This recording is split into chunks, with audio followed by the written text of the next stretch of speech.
Então, na aula de hoje, eu vou dar continuidade, né, naquele capítulo de introdução, falando aqui as coisas que faltam, né? No caso, está faltando falar um pouquinho sobre lógica, que a gente vai usar bastante, óbvio, e falar um pouquinho sobre técnicas de prova. O curso de teoria de linguagem poderia ficar... O curso de teoria, de modo geral, a gente pode direcionar, né, a discussão toda para a parte dos teoremas, né, das provas desses teoremas e etc. Não é objetivo, tá?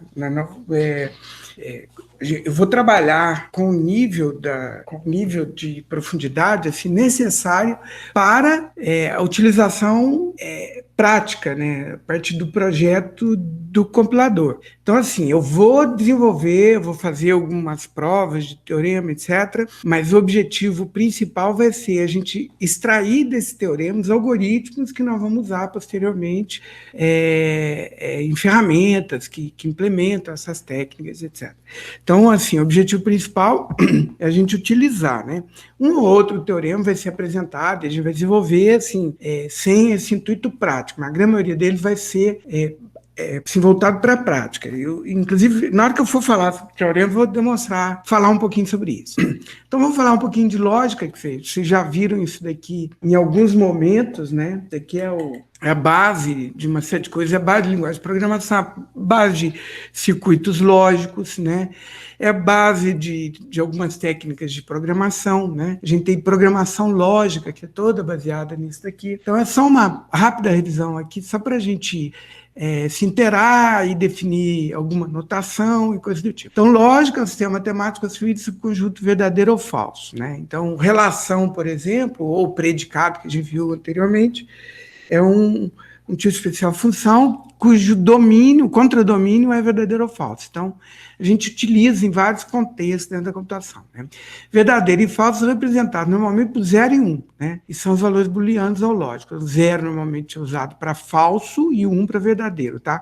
Que também fora de ordem, né? Seria interessante. Verdadeiro e falso são representados por 1 e 0, respectivamente. Aí ficaria legal. As operações básicas, né, da lógica são a negação, né? Que eu estou usando esse símbolo aqui, tá, pessoal? Um símbolo que seria esse. Em LaTeX é o /neg, né? De negação mesmo. Então, não 0 é 1, não 1 é 0. Básico, né? Conjunção, ou o E, né? 0 e 0 é 0, 0 e 1 é 0, 1 e 0 é 0, 1 e 1 é 1. Ou seja, né? A única situação que a gente tem verdadeiro como saída de uma conjunção é quando os dois objetos aqui da relação são verdadeiros. A disjunção, ou né, representado por esse V aqui, né, a tabela, a verdade é essa, né? 0 ou 0 é 0, 0 ou 1 é 1, 1 ou 0 é 1, 1 ou 1 é 1. Ou seja, né, poderíamos simplificar só pelo caso que dá o 0. Então, a gente pode dizer que a única situação em que a saída da disjunção é 0, é falso, é quando os dois objetos da relação são falsos, certo? E além dessas, a gente tem outras 3, né, que podem ser escritas a partir dessas 3 básicas aqui, mas a gente tem elas separadas também, que é o exclusivo, né? 0 ou exclusivo 0 é 0, 0 exclusivo 1 é 1, 1 exclusivo 0 é 1, 1 ou exclusivo 1 é 0. O ou exclusivo aqui é só quando os dois operandos dessa operação são diferentes, né, é que o resultado é verdadeiro. Caso contrário, quando a gente tem igual, né, 0 ou exclusivo 0 é 0, 1 ou exclusivo 1 é 0 também. A igualdade é a negação do ou exclusivo, né? Então, a igualdade é quando os dois são falsos, ou quando os dois são verdadeiros, o resultado é verdadeiro, né? Quando os dois operandos são iguais, o resultado é verdadeiro. E a implicação, né? A gente só tem uma situação aqui de falso, né? Para a implicação é quando o primeiro objeto da relação aqui é verdadeiro e o segundo é falso, né? Ou A e não B, né? Seria a situação também que a gente teria essa condição aqui como falso. Ou não A e B, né, no caso, é que vai dar a situação de falso. Então, isso daqui também a gente usa um pouquinho, pessoal, tem um pouquinho a ver também com as provas, né? A igualdade que seria o C, somente C, a implicação é o C, né? A gente usa isso daqui em lógica booleana também. Tudo pode ser reescrito usando o não, o e e o ou, né? Então, o e e o não, por exemplo, né? Então, a gente tem as cláusulas, né? Que são as relações escritas só que não e e, né? Então, a gente tem, por exemplo, p ou que. Podemos escrever como não, não p e não que. Quer dizer, só estou usando o e e o não aqui, ó, certo? P implica que, ou posso escrever como não p ou que, né? Conforme havia falado. Isso daqui traduzido só para p e, né? Seria não p e não que. P igualdade que, né? Nós podemos escrever como P implica que e que implica P, né? Podemos entender isso aqui como P se e somente se que, né? Então tem que provar P se que e que se P, né? Então reescrevendo, temos isso daqui só com não e, né? E o exclusivo seria a negação da igualdade, conforme havia comentado. É só negar essa expressão toda aqui, nós vamos ter a nossa expressão escrita só com não e e. Quer dizer, então, o e e o não seriam suficientes para a gente escrever toda a lógica, né? Mas é óbvio, a gente tem esses outros operadores aqui que simplificam na escrita, principalmente. Uma das operações que a gente tem várias, né, com esses operadores lógicos aqui, mas uma delas é a distributiva, né, o e e o ou, né, PI, Q ou R, PIQ ou PIR, PO, QIR, POQ e POR, né? Podemos pensar essa operação distributiva da matemática, mas aí tem uma pequena diferença, né? Se a gente pensar o E como multiplicação ou como soma, então essa daqui não seria verdadeira, né, na operação da soma, vamos pensar assim. Mas para a lógica booleana, isso é permitido. Parece com a lei distributiva de adição e multiplicação, mas não é igual, conforme havia comentado aqui, né? Então, esses operadores lógicos, né, tem muita coisa que a gente poderia fazer isso daqui.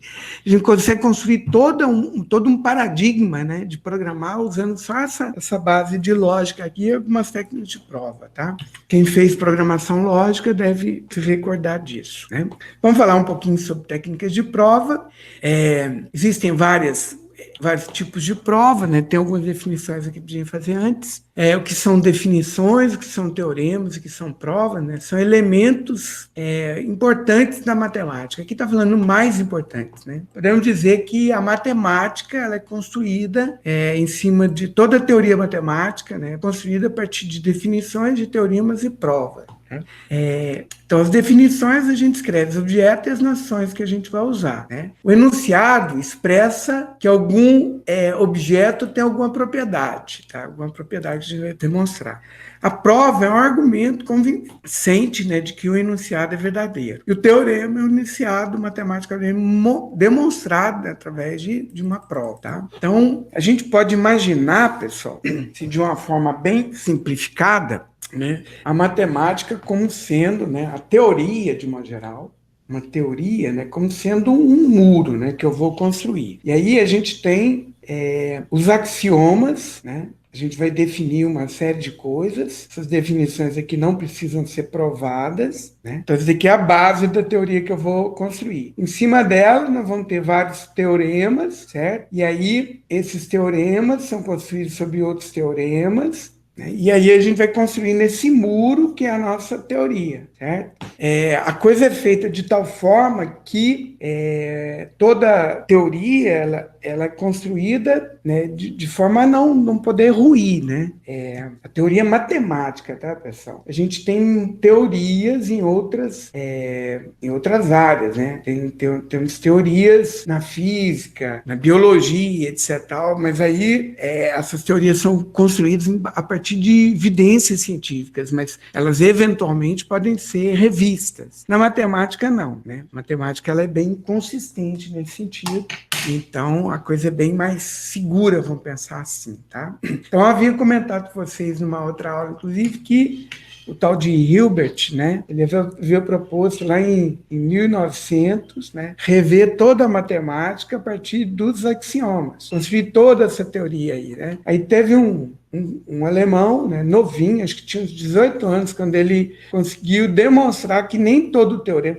Existem enunciados que são verdadeiros, mas não podem ser provados, né? Então, a gente não teria alguns teoremas que a gente não conseguiria provar, certo? E isso daí torna a matemática menos consistente? Não. né? Só que não dá para a gente reescrever a matemática do jeito que o Hilbert havia proposto, né? Então, isso é uma coisa interessante também da gente ver, certo? O lema é o enunciado, utilizado em demonstração de outros enunciados mais interessantes, né? Então, a gente usa lemas para provar outros enunciados. O corolário, né? É um enunciado que a gente extrai de algum teorema já demonstrado, uma conjectura, um enunciado ainda não demonstrado, tá? Então, olha só, lema, corolário e conjectura são 3 estados diferentes de um enunciado, né? O teorema é um enunciado provado, né? O enunciado que eu demonstrei através de uma técnica de prova é um teorema.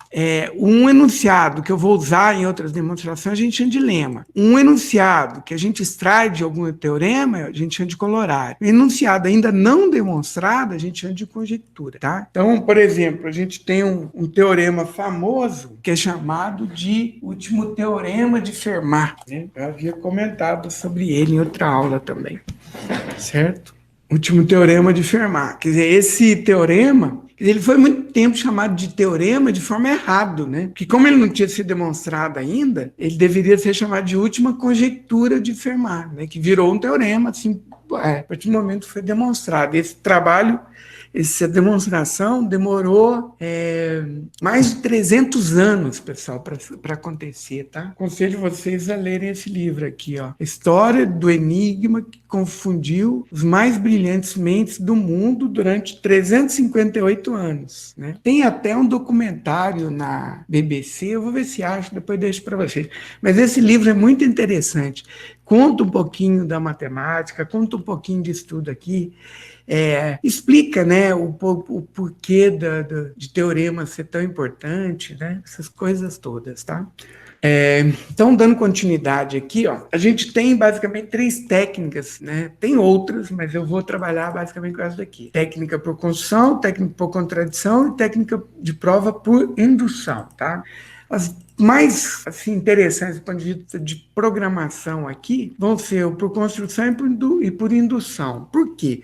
Dessas duas aqui a gente vai extrair algoritmos, né? Técnica de construção, assim, a grosso modo, né, eu falando assim, é uma explicação minha, né? É uma técnica de prova do qual a gente tem a descrição de um algoritmo, né? Se a gente escrever, a gente codificar o método, né, de a prova por construção, a gente vai ter um algoritmo, né? O de indução também, né? A gente tem dali, a gente tem que extrair uma recursão, por exemplo, né? O do contradição, a gente vai ver, é mais utilizado, quer dizer, a gente nega e chega numa situação absurda e aí a gente prova também. Também é uma técnica interessante, a gente vai utilizar em alguns momentos. Vamos ver aqui, ó, por exemplo, uma técnica por construção. Voltando aqui naquele assunto de grafos, tá, pessoal? Então, um teorema é esse aqui, ó. Para cada número par, n, né, para n maior que 2, existe um grafo 3 regular com n nós. Então, vamos entender isso daqui, né? E depois aqui a técnica de prova por construção, ó. E a gente vai ver como é que isso funciona, né? Percebam que a prova aqui é uma sequência de argumentos lógicos, estão vendo? E aí a gente vai descrevendo isso daí, e aí eu provo através desse mecanismo geral aqui de construção desse gráfico K regular, né? 3 regular, né? Que isso daqui é sempre verdade. Então, olha só, o interessante dessa prova é que é uma prova para um valor de n infinito, né? Eu estou dizendo assim, ó, para cada número par n maior que 2. O que é isso, pessoal, né? Então, olha só, o que é n aqui, ó? N, nesse caso, né, é um valor que pode ser maior que 2. Então, 4, 6, 8, 10, 12, né, 14. Isso aqui é um conjunto infinito, concorda comigo? Né? E aí eu tenho que provar para qualquer n, quer dizer, como é que eu poderia tentar? Ficar desenhando cada um dos grafos que satisfazem essa condição? Né? Não dá. Então a gente tem aqui uma técnica de prova por construção. A partir do valor de n, a gente descreve como que a gente vai desenhar esse gráfico, qual que é, né? E que prova essa 3 regularidade dele. Né? Então tá, existe um gráfico 3 regular com esse número par, né? N de nós. O que é um grafo K regular, né? Um grafo K regular é se todo nó do grafo tem grau K. Então, um grafo 3 regular é um grafo em que todo nó do grafo tem grau 3, certo? Então, como é que aqui é a prova por construção? Olha só, ele está dizendo assim para mim, ó, seja n um número par maior que 2. Então, vamos pensar assim, n igual a 4, tá? Então, vamos pensar, a gente vai construir os vértices e as arestas do grafo usando essas regrinhas aqui, ó. Então, o que é um grafo, pessoal? Né? A gente já havia visto que um grafo é um conjunto de vértices e arestas, não é isso? Então, como é que vai ser o conjunto de vértices desse grafo? Vai ser um conjunto em que eu vou nomear meus vértices de 0 até n-1. Então, um grafo com 4 vértices, eu vou nomeá-los de 0, 1, 2 e 3. Beleza? E agora eu vou definir meu conjunto de arestas através dessa técnica de construção. Olha só, meu conjunto de arestas eu estou definindo através de 3 regras aqui, ó, de 3 subconjuntos que eu estou unindo, estão vendo? Olha lá, vamos ver aqui aquelas técnicas de união conjunto. Então, para o primeiro conjunto de arestas, né, vão ser arestas em que eu vou estar ligando i mais 1 para todo i menor ou igual que n-2, tá? Então, eu vou estar ligando o i com o próximo, né? Estão vendo? Ó, o i, por exemplo, se é 0, o próximo i vai ser 0 mais 1, 1. Se o i é 1, vou estar juntando, vou estar ligando com 2. Se o i é 2, tá? Isso eu vou fazer para todos os i entre 0 e n-2. Então, vamos pensar aqui, ó, para n igual a 4, né? Para n igual a 4. Então, 0 menor ou igual que i menor ou igual que n menos 2, para n igual a 4, isso aqui vai ser igual ao quê, pessoal? Valores inteiros, né? Vai ser valores, valores inteiros, no caso, tem o 0, né? Então vai ser n menos 2 menor ou igual que n menos 2 até 2, né? Então vai ser 0, 1 e 2, concorda? Então eu vou juntar o 0, ó, para 0, 1 e 2, eu vou fazer essas ligações aqui, ó.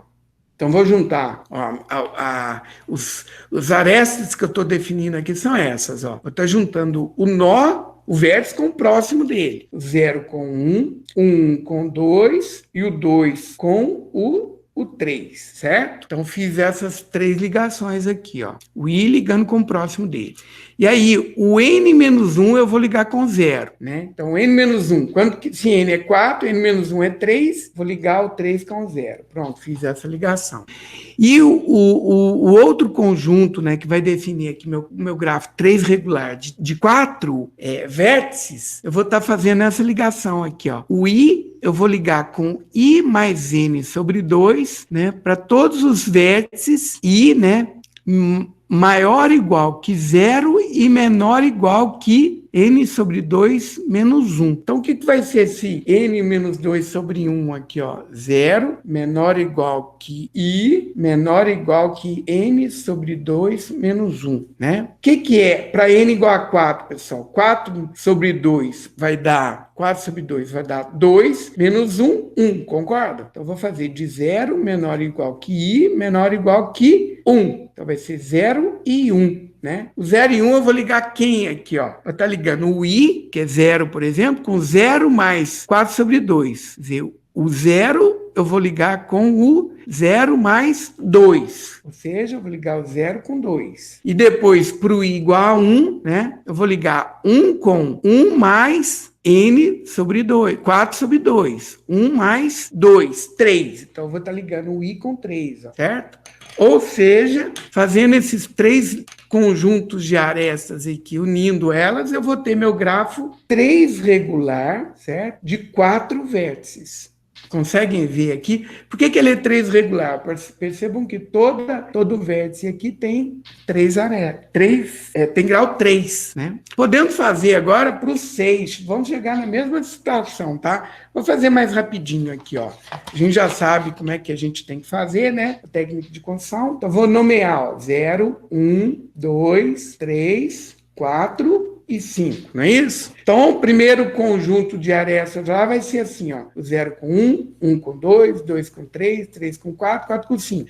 Aí depois, isso daqui vai estar juntando quem? O 0 com O 5 com o 0, não é isso? Agora nós estamos juntando, olha, esse último aqui que é o passo mais interessante, né? Para n igual a 6, nós vamos fazer para 0, 1 e 3, né? Que é o 6 sobre 2, 3, não, 0, 1 e 2, né? Nós vamos estar juntando 0, 1 e 2, nós vamos estar juntando com o valor mais 3, tá? Então, 0 mais 3, 1 mais 3, 4, 2 mais 3, 5, né? Aí, ó, consegui construir meu grafo de 6 vértices, 3 regular, né? Estão vendo?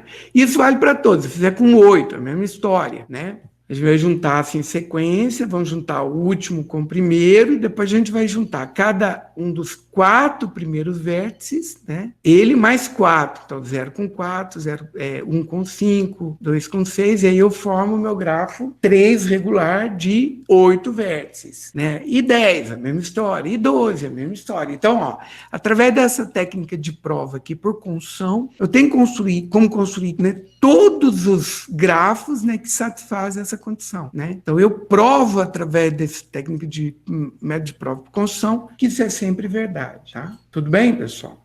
Eu fiz aqui com grafo, né? Nós vamos usar muito essa técnica de prova por construção com grafos que representam, na verdade, autômatos, né? E deles nós vamos extrair os algoritmos que vão construir os autômatos que eu preciso, né? Uma técnica bem interessante aqui para o método de construção é como é que eu construo um grafo, como é que eu construo um grafo não determinístico a partir de uma expressão regular. Depois, como é que eu construo um grafo determinístico a partir de um grafo não determinístico, um autômato não determinístico. Então, através dessa sequência aí, nós vamos ter uma ferramenta que eu entro com uma expressão regular e automaticamente constrói para mim o autômato, né? O programa que verifica se o que eu escrevo pertence ou não àquela expressão regular, tá? Então, essa técnica de própria construção aqui vai ser muito útil, tá, pessoal? As folhinhas aqui não tem nada a ver, não. Tudo bem? Então, vamos dar continuidade aqui. Essa técnica aqui, o exemplo é exatamente o que está no livro, tá? Eu acho que não está errado, não. A técnica por contradição é que eu estou usando um exemplo diferente, eu acho. Ah, não, ele tem dois exemplos aqui, estou apresentando o segundo, tá? Então, a técnica por contradição, eu estou usando aqui uma demonstração que por exemplo, por que o número raiz de 2 é irracional, né? Então, o teorema é esse. Raiz de 2 é um número irracional. O que seria um número racional? O número racional é aquele que eu consigo escrever através de uma raiz, né? De uma raiz, de uma fração, tá, pessoal? Então, todo número racional eu consigo escrever A sobre B, por exemplo, né? Ou M sobre N. Então, eu começo dizendo, olha, vamos supor que o número raiz de 2 é racional, né? E aí eu vou desenvolver um raciocínio a partir dessa situação e nós vamos chegar numa contradição, uma situação absurda. Quando isso acontece, a gente tem... eu comecei da premissa de que isso é verdadeiro e eu chego numa contradição. Então, se eu chego numa contradição considerando que isso é verdadeiro, então isso é falso. Então, se isso é falso, significa que raiz de 2 não é racional, ou seja, é irracional. É assim que é a prova por contradição, tá? Então, nós vamos começar imaginando que é racional. Se é racional, então eu posso multiplicar os dois lados por n, então vou ter n, raiz de 2 é igual a m, né? Eu posso elevar os dois lados ao quadrado, então nós vamos ter que 2n ao quadrado é igual a m ao quadrado, tá? Então, m é par, certo? E eu posso escrever n igual a 2m, 2k, né? Por que m é par? Porque, ele é igual a um número multiplicar por 2, então ele é sempre par, né? Então, eu posso imaginar ele par, né?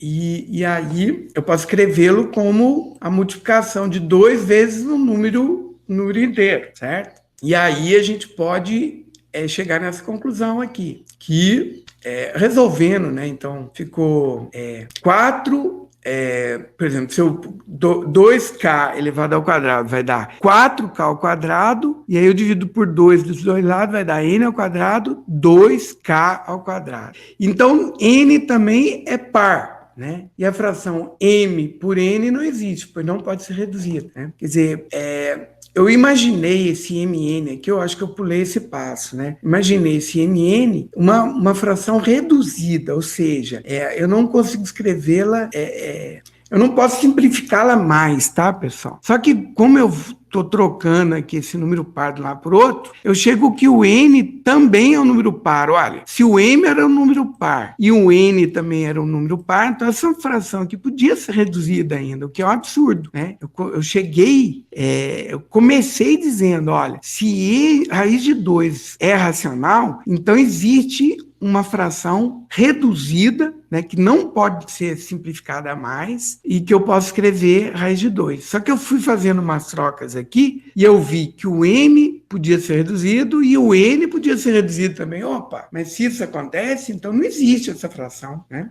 Tudo bem? Então, isso é um absurdo e essa situação é contradição, então eu demonstro através de chegar à situação absurda de que raiz de 2 é um número irracional, não consigo escrevê-lo como uma fração, tá? E a última prova aqui é a prova por indução, né? A prova por indução, né? Então, esses somatórios aqui são muito interessantes em computação, né? Quando a gente quer contar, né, uma quantidade muito grande de valores, a gente já tem esses somatórios prontos, né? E alguns deles eu demonstro através dessas técnicas de construção, né? Então, a soma dos valores de 0 até n, né? Somatório dos valores x de 0 até n vai dar n ao quadrado mais n sobre 2, né?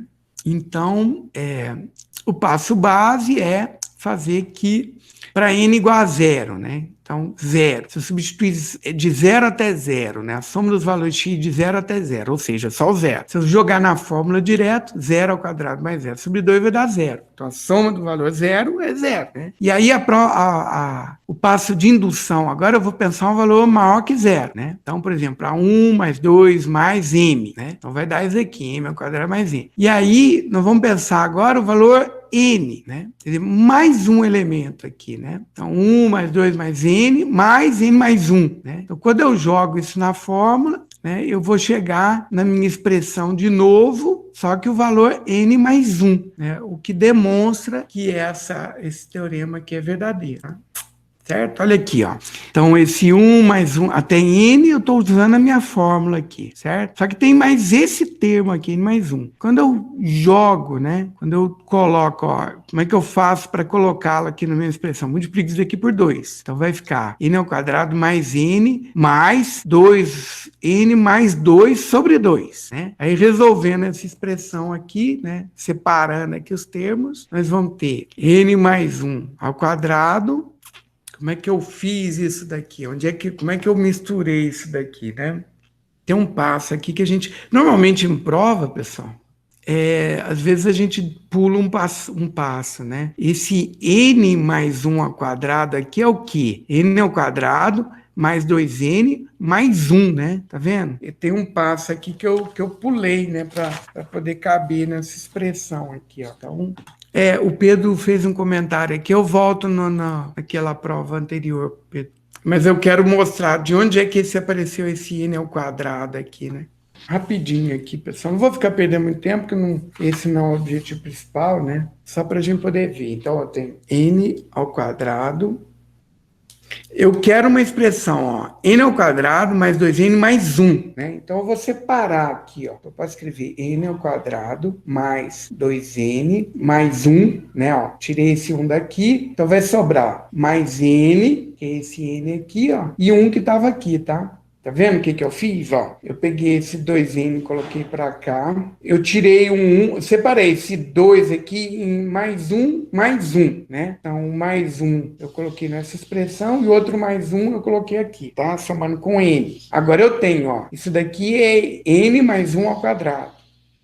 Mais n mais 1 sobre 2, tá? Então, vamos pensar aqui, ó, que n mais 1 é x, né? X é igual a n mais 1. Então, substituindo aqui, eu tenho que x ao quadrado mais x sobre 2, né? Que é a minha expressão original, tá vendo? Ó, eu acrescentei um elemento e eu tenho minha expressão de somatório de novo, né?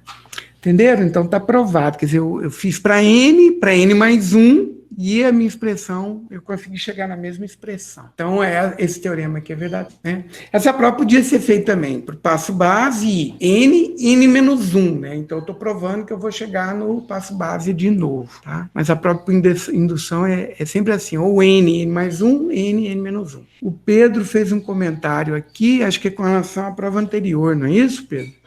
O SM. Ah, tá.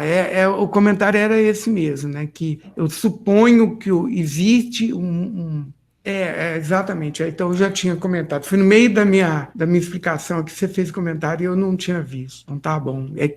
Então eu suponho que ele é redutível, mas toda hora eu estou vendo que M é par e N é par, então ele não é irredutível. Ele não é irredutível, né? Então não existe essa fração, então raiz de 2 é irracional.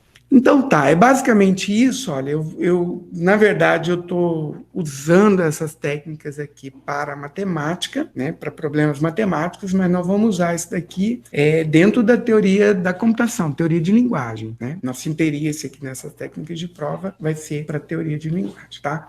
E aí eu finalizei, pessoal, a parte de introdução, e aí eu vou entrar na parte que me interessa, né, que é a parte de... eu fechei o outro, que é a parte de linguagens regulares agora, tá? Só beber uma água ali rapidinho.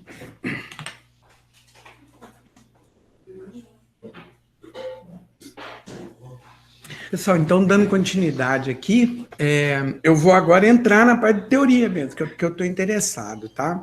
Então, a agenda aqui é o quê? É falar sobre autômato finito, autômatos não determinísticos, expressões regulares, gramática regular, né? E aí a gente vai falar de gramáticas não regulares. Tem o famoso aqui lema do bombeamento, né? Percebam que é um lema, né? Que a gente usa para demonstrar outras coisas, né? Um enunciado que a gente usa para demonstrar outras coisas. Então, no caso, é o lema porque a gente usa para demonstrar não regularidade em algumas linguagens, né? Nem tudo é linguagem regular. Então, isso daqui vai ser interessante, né? E a gente vai falar de máquinas de Milli e Moore, mas muito rapidamente, essas máquinas aqui são interessantes para a gente fazer tradução, né, de linguagens regulares. A gente não vai usar isso em computação, no nosso trabalho aqui, né, mas como a gente fala de compilador, o compilador é um tradutor, a máquina de Milli e de Moore são máquinas de tradução, né, que a gente pode entender também dessa forma. Então vamos ver aqui o que é. Quer dizer, o autômato aqui, tá, pessoal, como um modelo computacional, né? Então, é uma forma muito simplificada, né, da gente pensar um computador, mas podemos entender esses autômatos todos que a gente vê como um modelo de computação, né? E deles a gente vai extrair código mesmo, vai extrair programas, né? Isso é interessante a gente entender.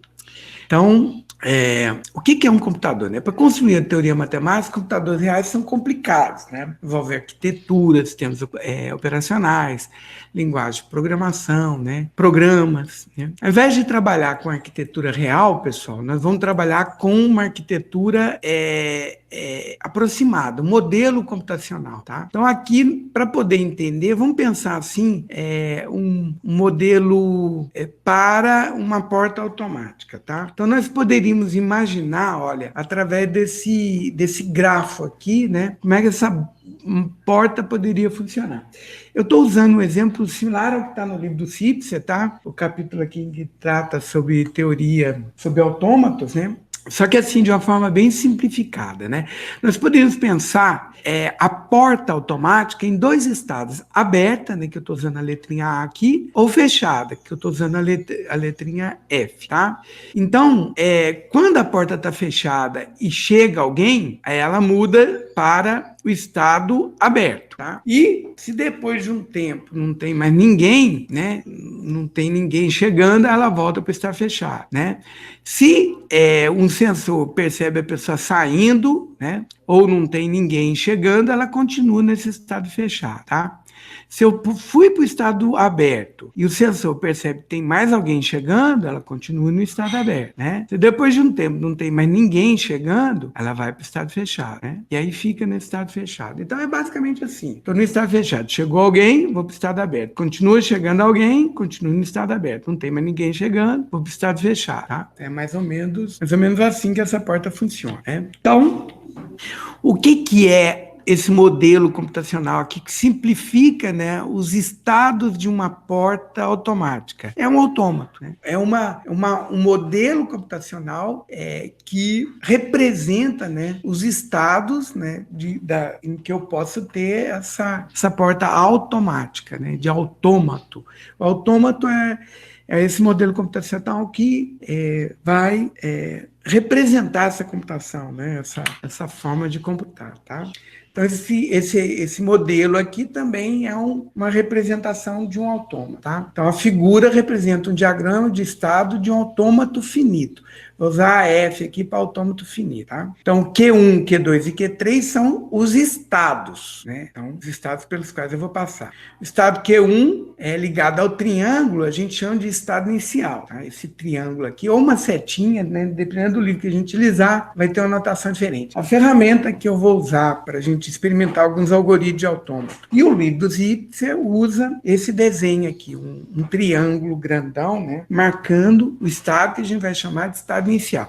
Estado inicial é o estado onde começa toda a computação, né? Então, quando a máquina começa, a gente vai imaginar a gente no estado inicial. O Q2 com ciclo duplo, a gente vai chamar de estado de aceitação, estado final. As setas representam transições entre os estados, tá? E o valor aqui é o que vai fazer eu mudar de um estado para o outro. Então, eu estou no estado Q1. Na hora que entra 0, eu continuo no estado Q1. Na hora que entra 1, eu vou para o estado Q2. Na hora que eu estou no estado Q2. Entra 1, eu vou para o estado Q2 mesmo, tá? Se entra 0, eu vou para o estado Q3. 0 ou 1, eu vou para o estado Q2. Entra 0, eu vou para o estado Q3. 0 ou 1, eu vou para o estado Q2, tá? E aí fica nisso, certo?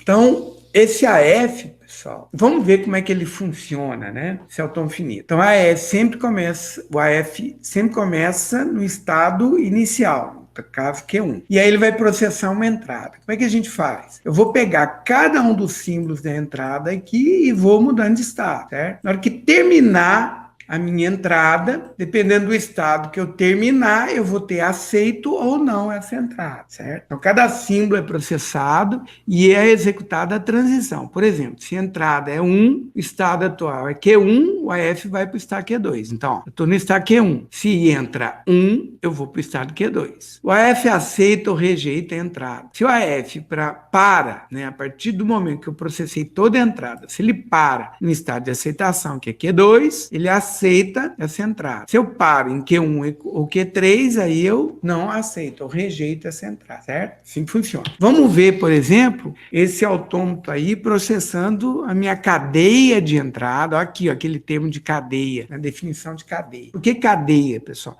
Eu não fiz ainda a definição formal de autômato, né? Autômato finito, mas existe um alfabeto de entrada aqui, ó. Percebo que os símbolos, né, que eu posso fazer transições aqui no meu autômato são só símbolos 0 ou 1. Então, o alfabeto de entrada é 0 e 1. As cadeias, né, que esse meu autômato processa são sequências de 0 e 1. Tá? W igual a 1, 1, 0, 1. Vamos ver onde é que vai parar esse meu autômato, né? Então, eu estou no estado, o AF começa no estado inicial, que é o Q1, né? Então, eu leio 1 dessa cadeia de entrada, eu vou para o estado Q2, né? Então, agora eu estou no estado Q2, certo? Eu leio 1 novamente, né, nessa minha cadeia de entrada, quer dizer, eu leio o próximo símbolo da cadeia de entrada, que é 1, eu continuo no estado Q2, certo? Eu leio 0 e ele vai para o estado Q3, certo? Quando eu leio 0 aqui, eu vou para o estado Q3. E quando eu leio 1, eu vou para o estado Q2, certo? Quando eu leio esse 1 aqui, eu estava no estado Q3, ele vem aqui para o estado Q2. E não tem mais nada na minha entrada, concorda? Eu processei minha entrada toda. Eu parei em que estado, pessoal? No Q2. Então, como eu processei minha entrada toda, eu acabei parando no estado Q2, que é um estado de aceitação, significa que essa entrada aqui foi aceita, né? Então, a F aceita a entrada 1101.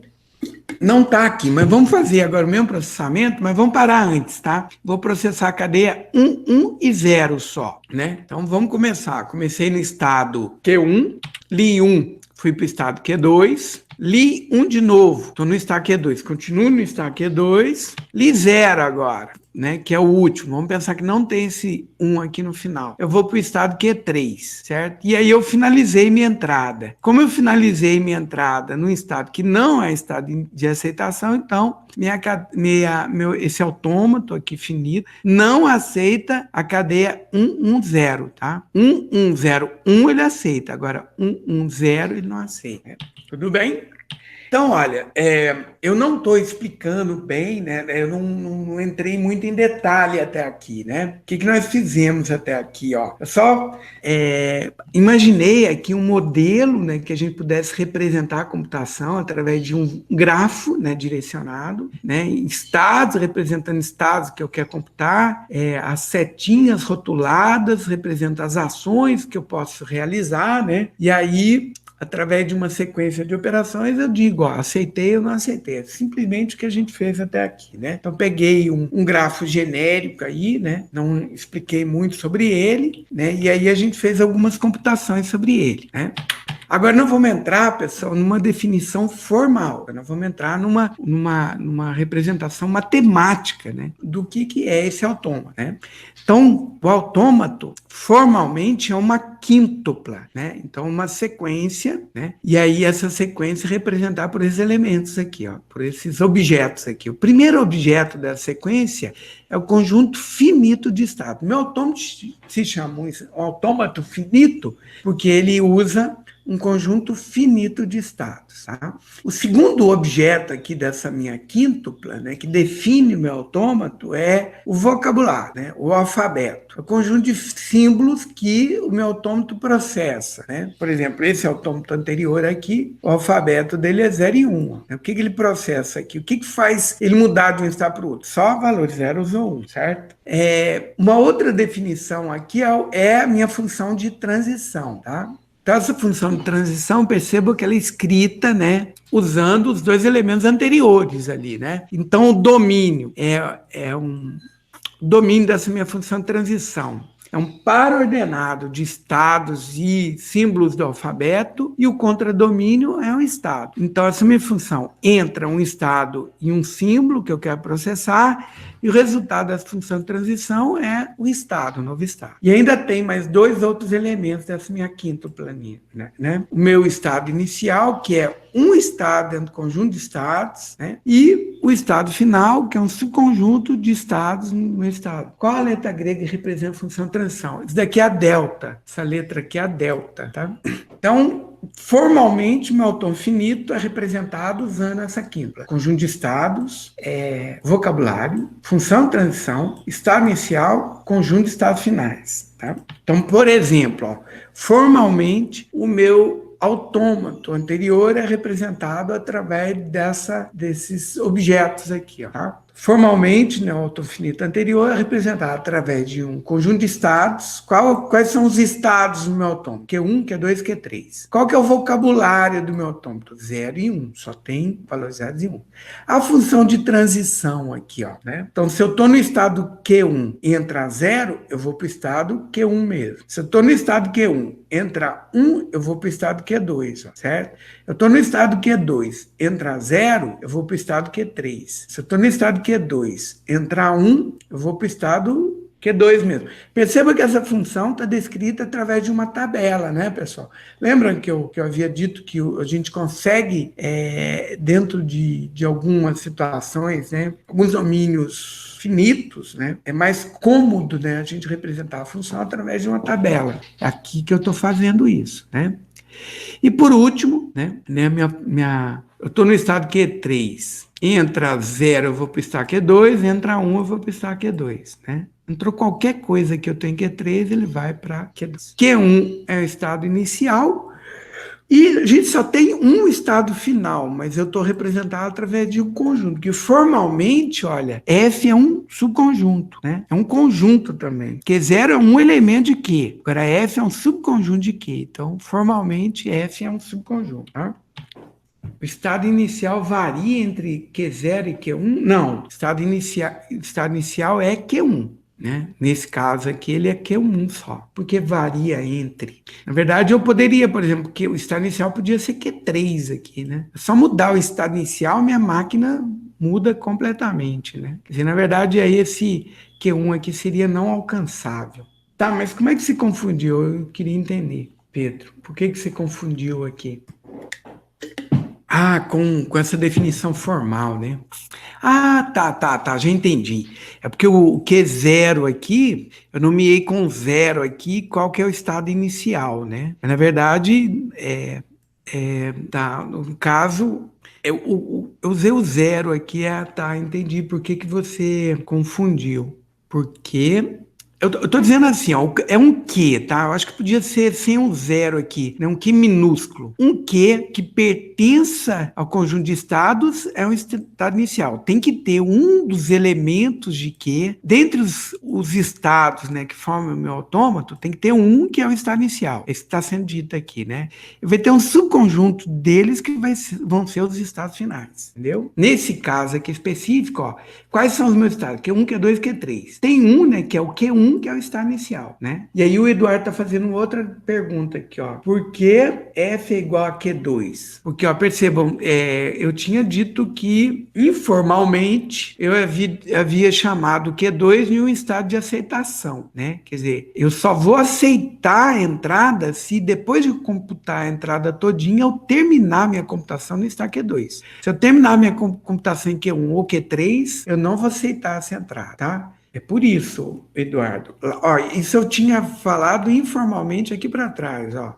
Ó, o estado Q2 com círculo duplo nessa representação, nesse diagrama aqui, é o estado de aceitação, o estado final, né? Eu só vou aceitar se eu terminar num estado de aceitação. Ia falar disso também, né? Então é por isso que ele é o estado de aceitação. Por isso que Q2 é o estado final. Eu misturei assim a minha apresentação informal e o meu diagrama com a definição formal. Então, agora matematicamente nós vamos usar essa definição aqui. Nós vamos ver nosso autômato desse jeito, mas ele existe efetivamente assim, tá? E alguém vai falar, poxa, mas para que isso, meu Deus do céu? Não tem nada a ver com compiladores? Tem, pessoal, né? A parte léxica, né? O que é léxico do que vai ser computado da minha linguagem de programação é autômato, tá? Autômato e é linguagem regular, tá? Eu vou mostrar para vocês, né? A linguagem regular, ela é fácil de definir, né? A regrinha dela é só assim, ó, tem que começar por, tá? Toda a linguagem que a gente define o começo, né, tem que começar por um determinado padrão, isso é uma linguagem regular, tá? Assim, eu tô descrevendo assim de uma maneira bem simplificada, né? Mas informalmente é baseado nisso, tá? Por exemplo, hashtag, né? Que a gente usa lá no Twitter. Qual que é a ideia do hashtag? Tem que começar por hashtag alguma coisa, né? É hashtag alguma coisa.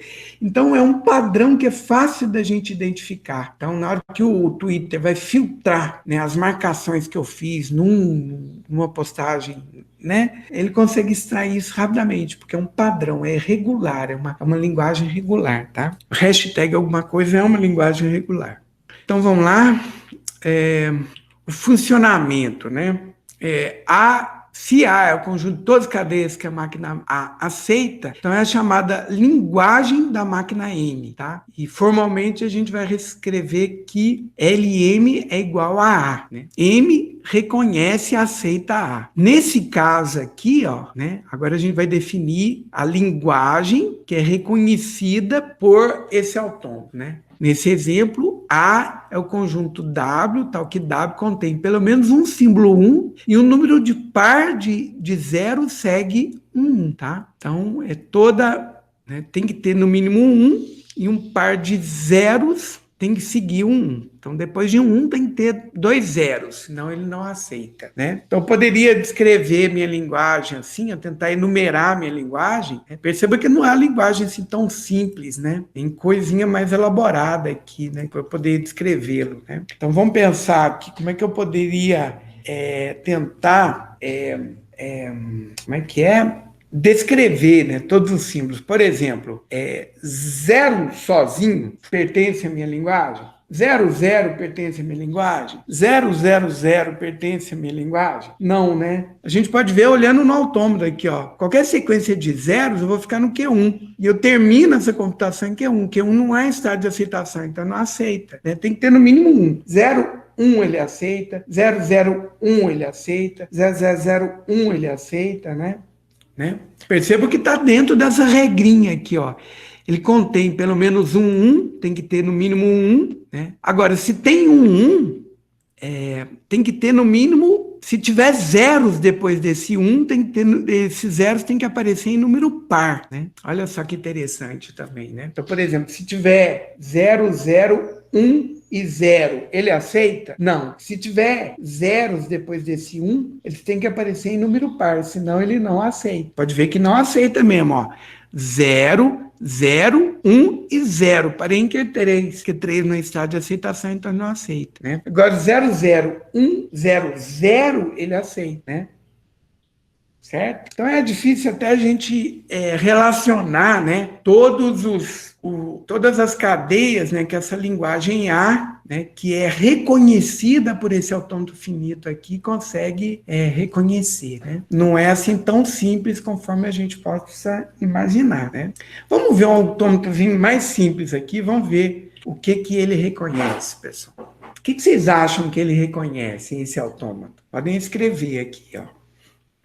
Ó, a gente consegue enumerar aqui, né, nesse outro autômato, né? Vou chamar de A1. Vamos tentar entender, né? Por exemplo, 0 sozinho ele aceita? Não, né? 0 sozinho não. 1 sozinho ele aceita? 1 ele aceita, né? Quer dizer, ó, vamos dizer o seguinte, ó, vou usar aquela definição anterior ali, ó. Qual que é o meu vocabulário? É o 0 e 1. O que eu consigo escrever com esse vocabulário, né, que é o sigma asterisco? Nada, né? O 0, o 1, o 00, o 01, o 0, o 11, né? O que mais que eu consigo escrever? O 000, 001, 010, 010, 100, 100, 101, 110, 111, né? E daí por diante. Vamos olhar o que dá para a gente escrever, né? O que eu consigo escrever, o que dessa sequência de zeros e uns, né, que pertence a esse meu autômato A1 aqui, ó, né? Esse A1 aqui, A1 é o subconjunto próprio de sigma asterisco, concordam comigo? Não é qualquer sequência, por exemplo, 0 sozinho ele reconhece? Não. Está em sigma asterisco, mas não está em A1. Então, A1 é o subconjunto próprio. É só algumas coisas que estão em sigma asterisco que estão em A1, né? 0 sozinho, não. 1 dá? Não dá. Né? Pode ver que se eu leio o 1, eu vou para Q1, pronto, finalizei minha entrada, eu estou no estado de aceitação, ele pertence, né? 00, ele aceita? Não, não aceita. 01, ele aceita? Aceita, né? Pode ver que aceita. Ele lê 0, continua em Q0, lê 1, ele vai para Q1, né?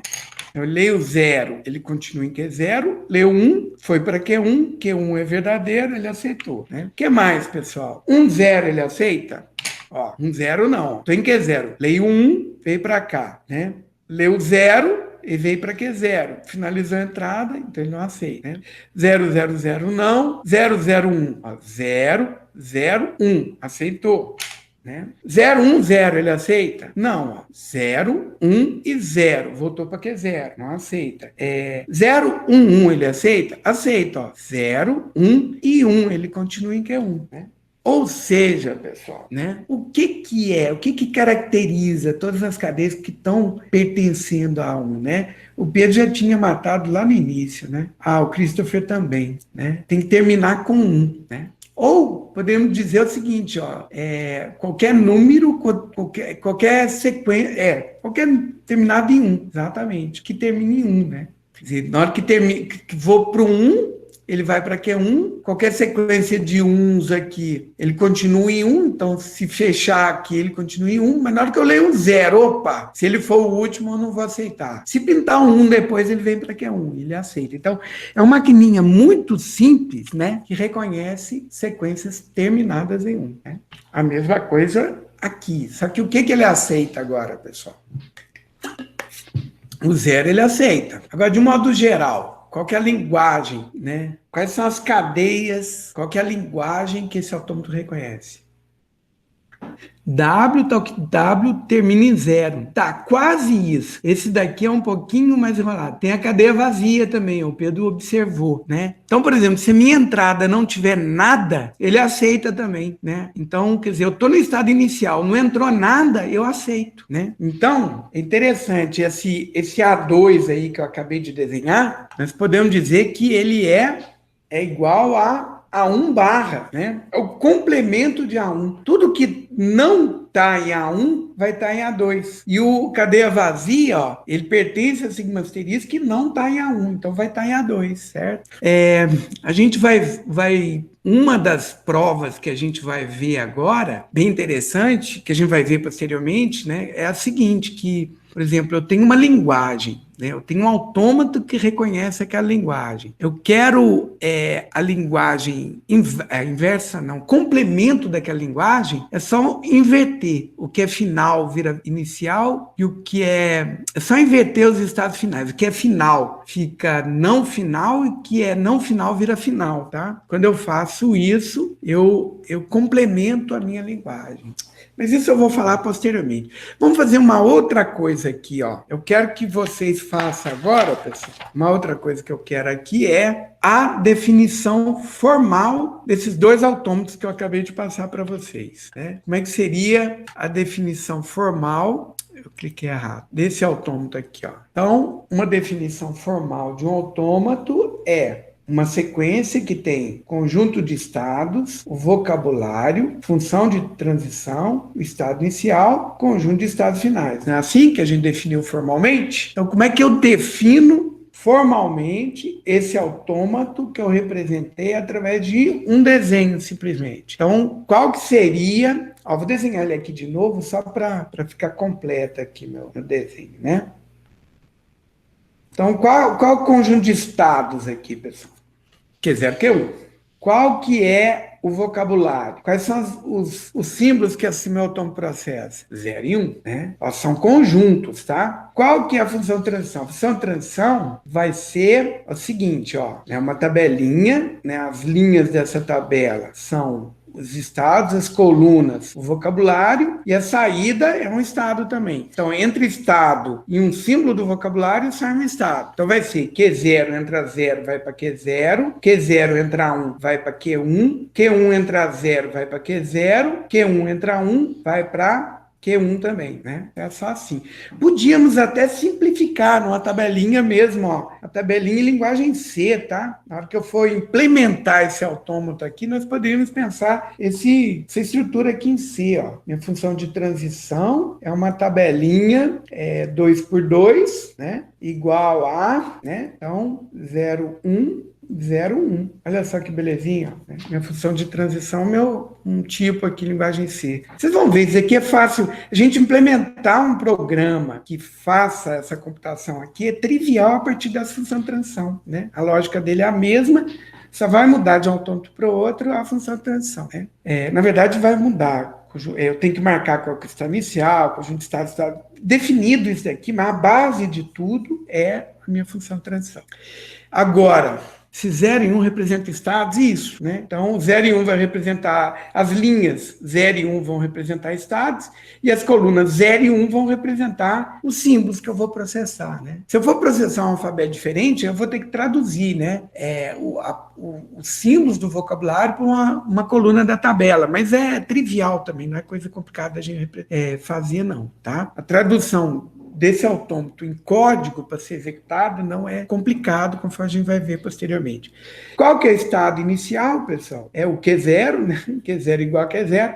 Qual que é o conjunto de estados finais? Né? Só tem um, que é o Q1. Né? É isso, então, a definição formal do meu autômato. Tudo bem? Não tem mistério até aqui, né? Poderíamos fazer a mesma coisa para esse outro aqui autômato, né? O que vai mudar aqui, ó? Vai mudar só o que é estado final, o que é estado inicial, se não me engano, né? Ó, Q0, Q1, 0 e 1, beleza? São transição, são as mesmas. Estado inicial é o Q0 mesmo, estado final é que vai ser Q0 também, tá? Essa que vai ser a diferença aqui, né? Desse autômato aqui para esse autômato, desse autômato anterior para esse autômato aqui, tá? Aqui um autômato um pouquinho mais elaborado. Opa, falei errado. né? Um autômato um pouquinho mais elaborado, né? O alfabeto dele é diferente, né? A e B agora, né? Tem mais estados Q0, Q1, Q2, Q3 e Q4, né? Mas ele faz uma coisa bem interessante aí. Vocês conseguem, só olhando para ele, não é tão simples assim, tá, pessoal? Vamos entender assim, essa linguagem, esses diagramas aqui, como uma linguagem também, né? A gente tem que estar assimilando, né? Como é que a gente vai processar esses símbolos aí para poder extrair significado disso, né? Na verdade, é uma composição do outro, só que eu não estou usando 0 e 1, né? Estou usando 0 e 0. Rafael escreveu aqui, mas deve ser referente ao outro ali, né? Por exemplo, se a tabela de transição fosse em C, poderia ser, né? Não, não obrigatoriamente, mas poderia ser. Pode ser também, tá? O jeito que eu escrevi aqui não tá errado, não. Esse jeito aqui mais simples, ó, você fez linha, colchete, chave-chave, né? Mas desse jeito que eu preenchi aqui também dá certo, tá? Porque em C, se pode ser, né? Pode ser sim. Viu, Rafael? Pode ser sim, desse jeito também. Como é que é? Eu digo pensando o retorno na posição de quê? O retorno sendo. Só para ver se eu entendi mesmo. Ah, tá. Q00 0 dá 1, aí vai estar 1 primeiro valor. Q01 dá 1 segundo valor também. Q10 vai 0, isso, exatamente. É exatamente isso. Os valores estão certos. Aqui os valores se preencheram estão certos. O Pedro está falando. Tá. Você está dando aqui. O que é essa linguagem, né? W para todo W que começa A termina em A. Começa e termina com a mesma letra, exatamente. Exatamente isso, tá? E aqui ele não aceita cadeia vazia, né? Se começar em A, tem que terminar em A, né? E ele faz esse caminho. Se começar em B, ele tem que terminar em B, tá? Então ele começa e termina pelo mesmo símbolo, né? Poderíamos fazer aqui o acompanhamento para chegar nessa situação, né?